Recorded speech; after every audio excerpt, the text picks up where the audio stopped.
Welcome, everyone. Um, Friday, and our discussion of compassion continues. Um, a little hiccup with the stream. I'm not sure what happened this morning. Many of you have made it over to this new URL, but I hope there's not too much confusion.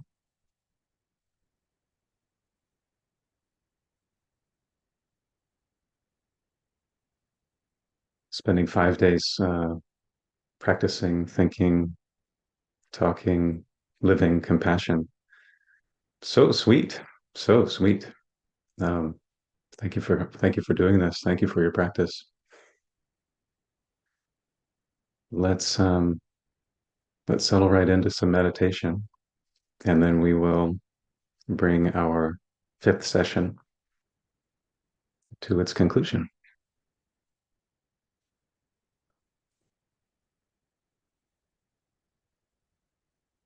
So the meditation for today will be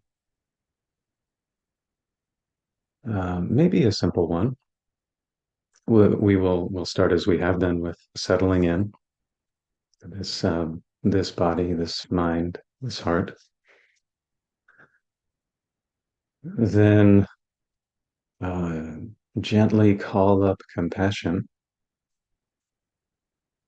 and then once we've really spent some time cultivating compassion, we'll take a look at just what is the quality of the mind when it is arousing compassion, sustaining compassion, when it's suffused or filled with compassion.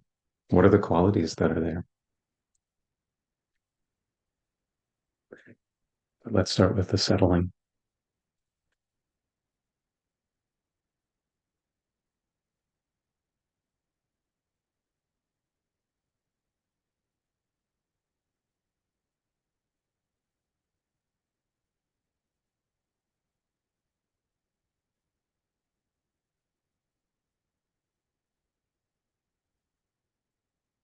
May our posture be balanced and grounded,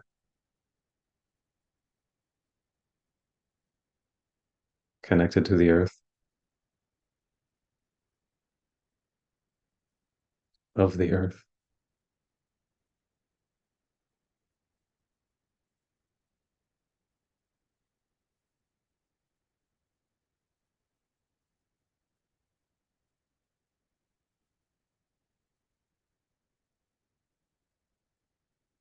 And with each breath coming into balance, alignment, and presence.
A few minutes to settle,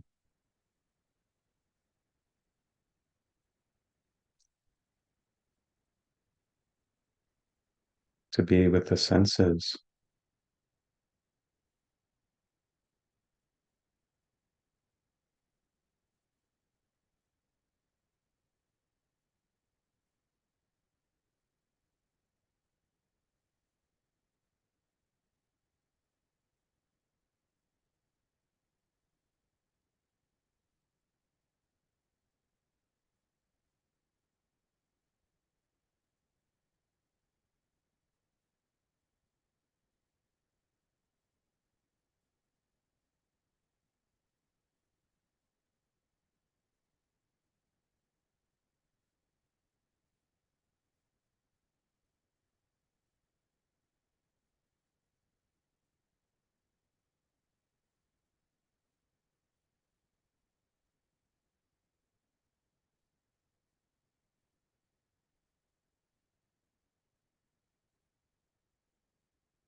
And when we're ready,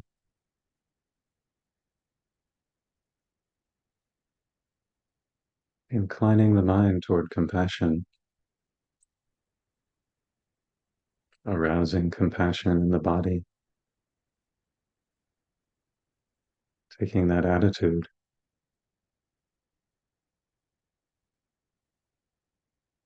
perhaps with the help of an image or a reflection.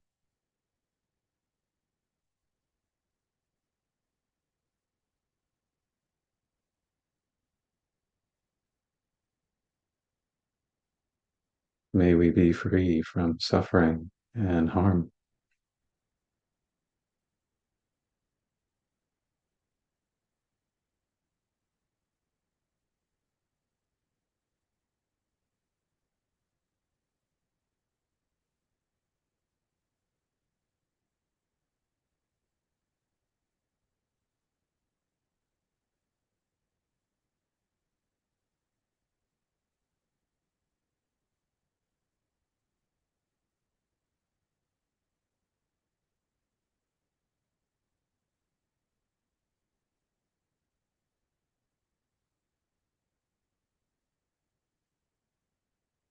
May we be free from suffering.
Relying on our intention, the wish that others be free, that we be free from suffering.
arousing the wish that beings be free from suffering.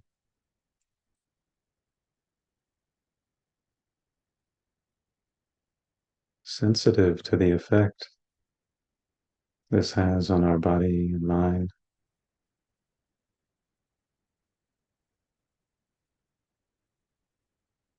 inviting compassion throughout the body,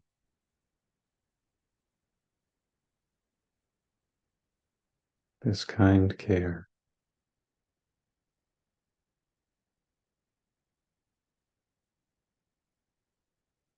May all beings be free from suffering.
arousing compassion, sustaining compassion, this body and mind becoming compassion.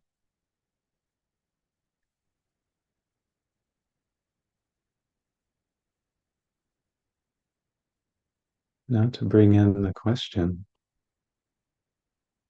just how is this compassionate mind?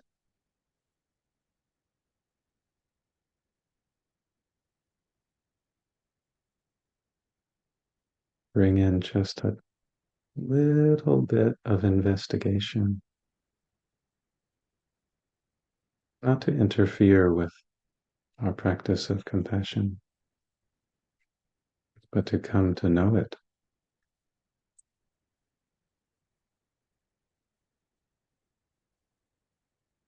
Is this compassionate mind clearly mindful?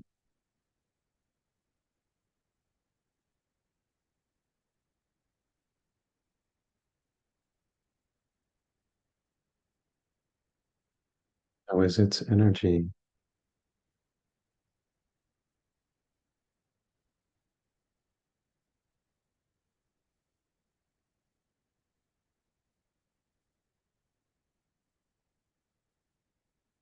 Is there joy, even joy?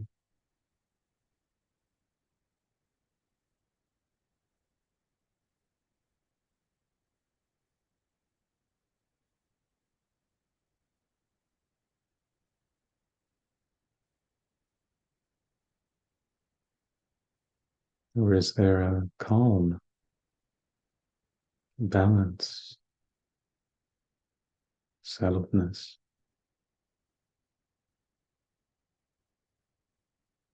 Just how is this compassionate mind?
Just how is this compassionate mind? What qualities are here?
As we come to the end of this sitting,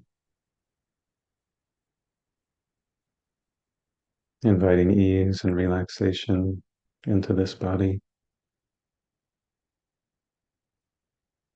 with a wish for the welfare of all beings.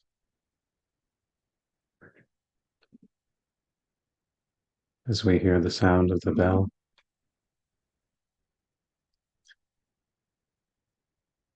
may our intention of compassion go along with the sound, spreading in all directions.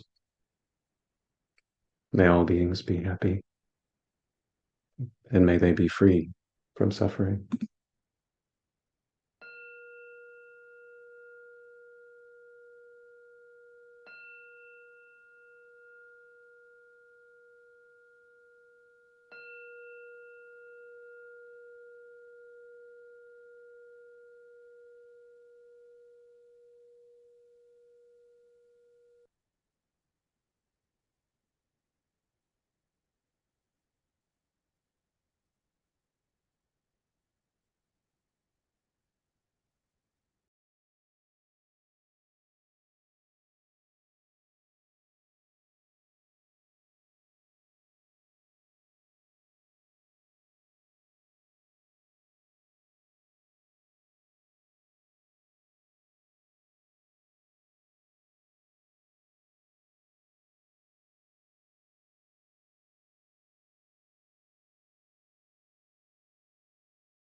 Hello again. Welcome. Good moment. Good morning. Good day. It's our fifth day on the topic of compassion. And I'd like to talk a little bit about compassion and awakening.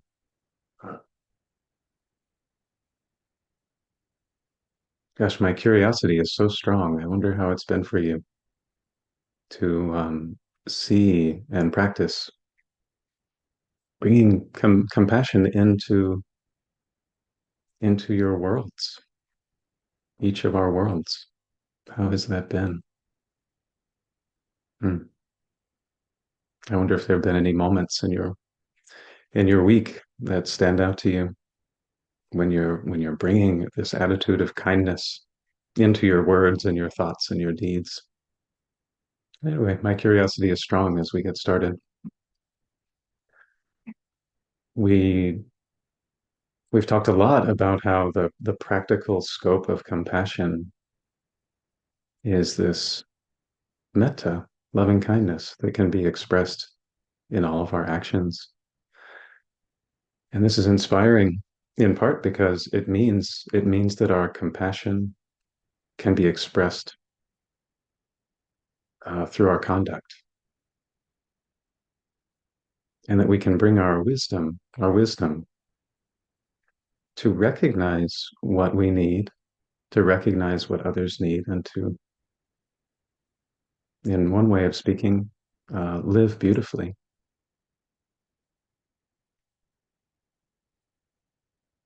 So, to say something about compassion and awakening, we'll move the scope just a little bit from the expression in daily life to meditation. So,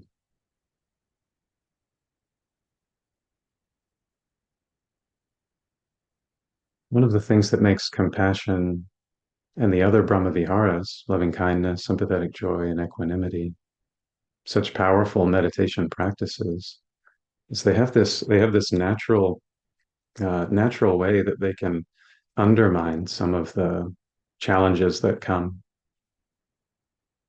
with some other focuses of meditation practice. Um, I know for some people it's possible when, say, we're focusing on the breath, or um, there can be a way that we grab after the focus of meditation, the object of meditation, and the mind can sort of get contracted and tight and maybe get a headache. But there's something folded right in with the gentleness of compassion, and the focus that is the whole body, and then actually all space, all beings. It takes a very very wide hug to hold all beings. So this you can see right there in the posture the difference between sort of a crunching or pushing, contracting head that's trying to follow after the breath, for example, versus the natural posture of this broad hug. Of course, breath meditation does not have to be contracted. It's just one of the things that can happen. There's also a way that the taking compassion as a meditation subject, it perfumes the mind, the object itself. We're focusing on compassion, and it creates an atmosphere almost in our body and in our mind that's that's conditioned by compassion. This is pretty powerful because it undermines directly those roots of what we call unwholesome conduct, those roots of greed, grasping, um, the roots of ill will and aversion and hatred and cruelty, and the roots of delusion, ignorance, and all of these, with this gentle mist of compassion, they're all undermined. They're all undermined so that instead of our thoughts, words, and deeds feeding these roots, instead we feed the roots of metta. And we bring real care and love into the world. And then a third feature of all of the Brahma Viharas, but speaking specifically about compassion, is they have the power to bring both calm and insight right together. And this is a powerful combination in the early tradition. Of course, we've seen over the week the way that compassion can bring soothing, settling, calming, just here. And of course, as Gil says many, many times, um, the meditation brings calm not just to be calm, but we bring calm in order to see. And that's where the insight comes in. It's like calming in order to see is a bit like setting up our telescope on a tripod, nice and steady, nice and still, so that we can see the stars. Or another metaphor is like letting the water, say a deep pool, become very, very still and very, very clear so that we can see all the way to the bottom. There's a beautiful image in a Zen poem of seeing all the way to the bottom of the bottom of the water, the large silent fish that are swimming there. These things we wouldn't be able to see without tranquility. But these both coming together, tranquility and insight. So something we did this morning in the meditation, and one of the ways that we can invite the insight aspect into um, compassion practice is by opening this investigation, a little bit of a little bit of curiosity, posing the question, just how is this compassionate mind? And with that question, we lean in the direction of insight, bringing insight together with tranquility, and especially powerful in terms of the movement toward awakening.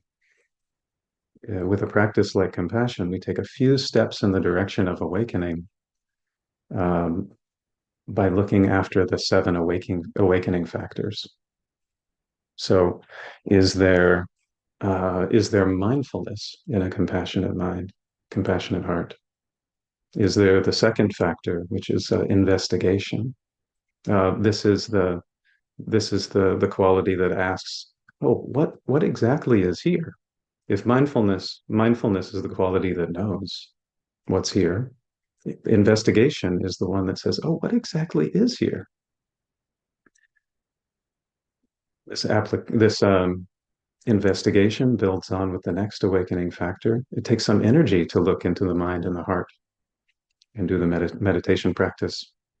So energy can be aroused, and then these first three together, mindfulness, investigation, and energy, they seed um, they seed the arising of joy, like a bright, full-bodied, beautiful joy it can be, or it can be quite subtle. But is there joy in a compassionate mind? And then the fifth of the seven awakening factors is there tranquility. Is there tranquility? Then is there concentration, collectedness, settledness?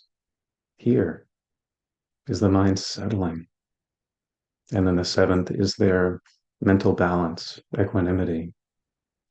I can look upon all things, all beings, all phenomena with a measure of balance. So are these here? What exactly is here in this compassionate mind? In doing this sort of investigation, as we're saying, it brings together tranquility and insight, which can set the stage for a very deep letting go, or another deep letting go. Just as I quoted Gil as saying, we don't practice calm just for calm, and actually we don't even practice insight just for insight, but but we condition a sort of letting go that allows us to be free, allows us to be free in some way in all circumstances. So I wanted to take a moment to say a couple of things about why why compassion and awakening, why this is so inspiring. There's something to me. I wonder how it is for you. There's something for me that is quite inspiring about um, the power of compassion as a meditation practice to bring about um, these degrees of freedom just very, very quickly. It's not only about the speed, but it's that we can taste the flavor of freedom with compassion. It's right there. It's right nearby, and that this can be such a powerful touchstone for us, or a guide, or a guideline. We taste the flavor of freedom, and we know to move in this direction. It's something that's inspiring about compassion practice, and that also on the let's say the path of compassion is onward leading, and it goes so far in the direction of freedom. And then the third reason is that the freedom that we taste and the inspiration that we take from the possibility of freedom, it's evident. The influence of compassion is evident throughout the path, and it's evident in every action when we practice it. There's this one teaching that says a mind well cultivated and loving kindness is supreme in beauty. A mind well cultivated and loving kindness is supreme in beauty.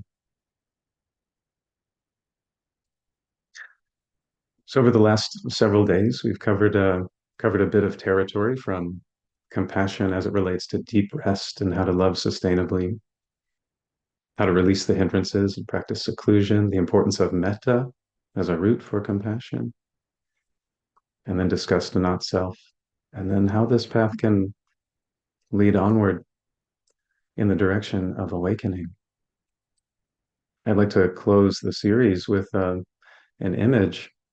And I mentioned before about the circle of compassion, the circle of compassion. And the notion here is that self-cultivation, the work that we do with ourselves, it benefits others. And then benefiting others enhances our self-cultivation. We enact and develop, cultivate compassion right here with this one. And that benefits beings, real, concrete, actual beings. And then the benefits to those other beings that circles back and nourishes a practice. The circle of compassion. Hmm. Thank you very much for your kind attention and your practice this week. May our time together um, be of great benefit to us and to all beings. May all beings be happy. May they be safe. And may they be free. Take good care.